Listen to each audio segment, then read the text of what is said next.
public লগত যদি আমি সম্পৰ্ক নাৰাখে বুজিছে আমি একো কৰিব নোৱাৰে এখোজে যাব নোৱাৰিম আমি যিকোনো কামত পাব্লিক সহায় সহযোগ লাগে যিকোনো কাম এইটো মনত ৰাখিব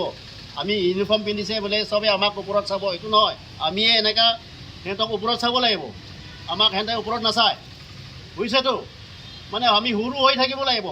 আপোনাৰ তাত বহুত পাৱাৰ আছে বহুত শক্তি আছে এই বুলি আপুনি এই তলত এনেকৈ চাব নালাগে আমিয়ে পাব্লিকৰ ওপৰত এনেকৈ ওপৰত চাব লাগে সিহঁতে আমাক ওপৰত চাব নালাগে এক নম্বৰ কথা আৰু এইকাৰণে চৰকাৰৰ এই প্ৰচেষ্টা বুজিছে এতিয়া ৰিচেণ্টলি গোটেই থানা কমিটি ইনক্লুডিং OC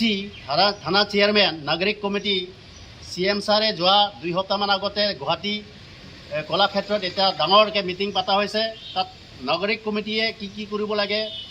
হা মানে পুলিচ কামৰ মানে আদাৰ দেন ইনভেষ্টিগেশ্যন বহুত কাম থাকে নহয় তাতে আমাৰ চৰকাৰে বৰ্তমান চৰকাৰে আমাৰ CM ছাৰে এইবিলাক ভাবি পেলাই যাতে চৰকাৰ